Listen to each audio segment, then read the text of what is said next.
eighth graders. Today we're going to learn the rules for copyright. So, copyright is the exclusive legal right to reproduce, publish, sell, or distribute the matter and form of something.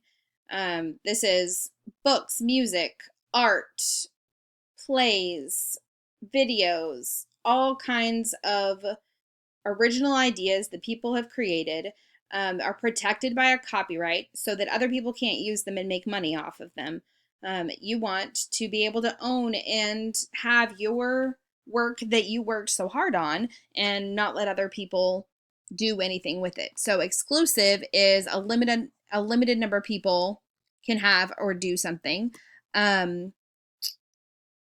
You, as the copyright owner, are the person that holds the copyright, but other people can purchase or get permission to have a copyright for your work so that they can use it for their purposes as well.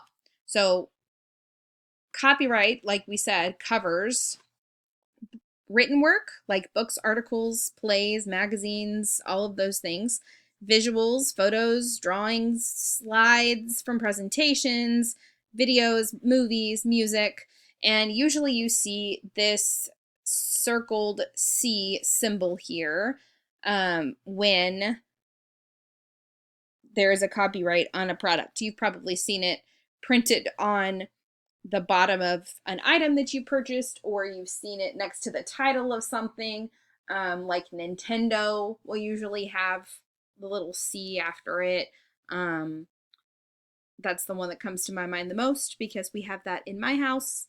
And so when you see this now, it'll stand out to you a lot more. But you as a consumer need to assume that all material is under copyright unless stated otherwise, unless it says that there is no copyright or it is in the public domain that we'll talk about here in a second. You have to assume that everything is copyrighted and you need permission to use it. Why should you care? Well, first of all, just general caring about people. And if you put your time and effort into writing something, creating something, recording something, you deserve credit for that work, whether that be verbal credit or monetary credit. You get to receive the recognition, and other people should not be able to get that by stealing your ideas. They should have to pay for that. Original ideas are original, and we should give credit to those who had that original thought. There are fines for copyrights. It can be anywhere from $750 up to $250,000. It depends on if it's on purpose, if the copyright violation is making the other person money. You could even end up in jail for a copyright violation. So it's important to know what is and what isn't a violation so that that doesn't happen to you in the future. So copyright law protects the format that the source was originally created in. If it was created as a book, it has to stay as a book. You can't turn it into something else. When you see people getting the rights to a book to make into a TV show or a movie, they have purchased the copyright. That's what that means. They received the rights. They're getting the legal permission to turn that book into the TV show that you watch or the movie that you watch.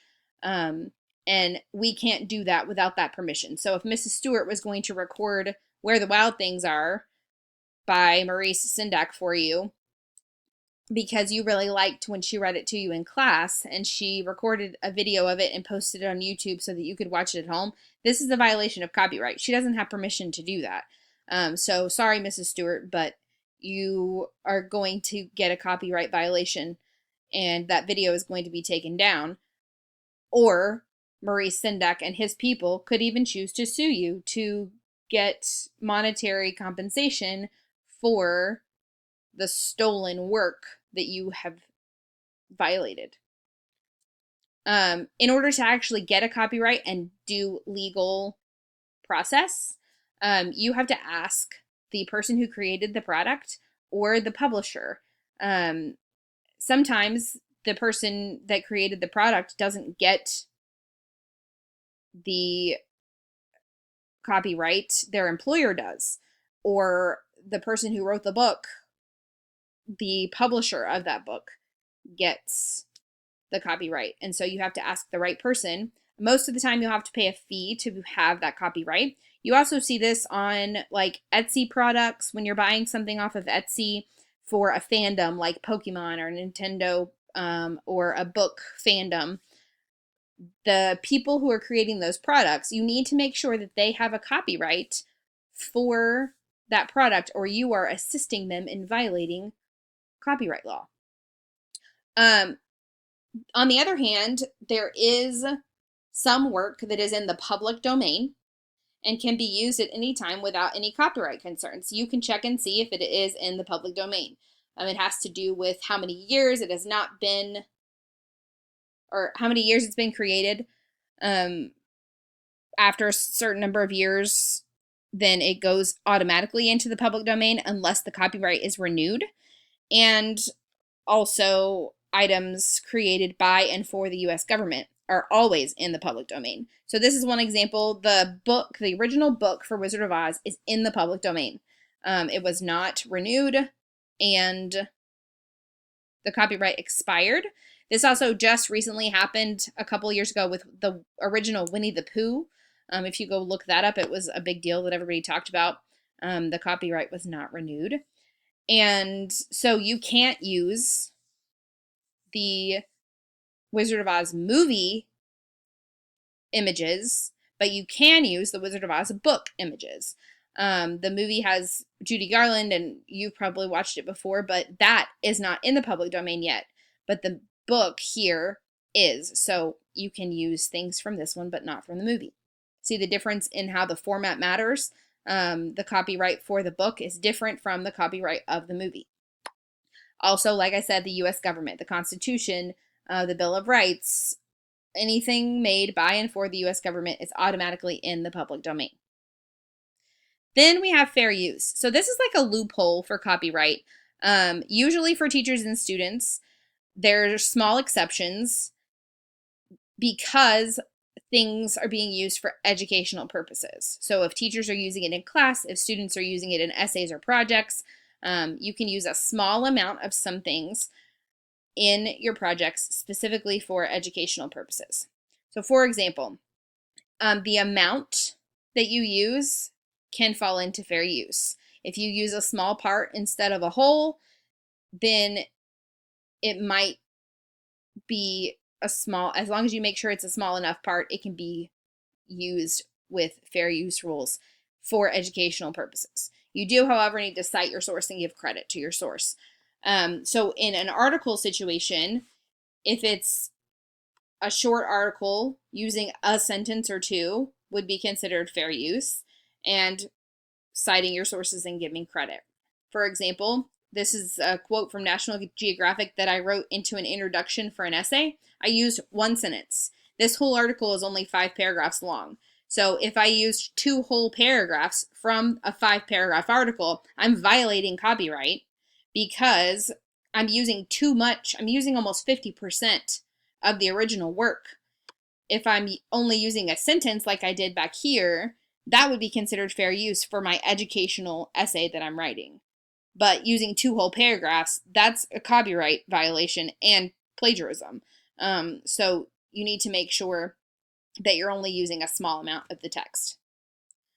For pictures and charts, you can use 1 picture, illustration, chart, or graph per source, and it be considered fair use. Remember, this is for educational purposes.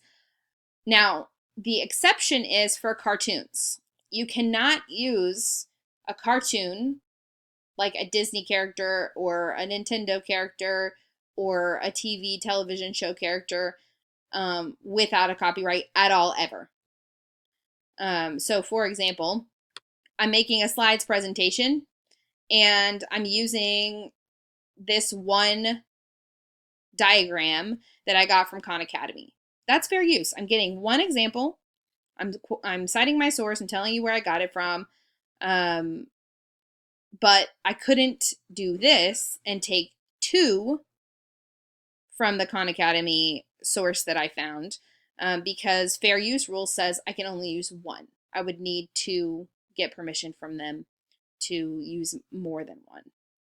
And as I said as well, if I tried to use this photo when talking about the water cycle, because Maui and Moana live on water, they deal with a lot of things with water, it would be interesting and people like them.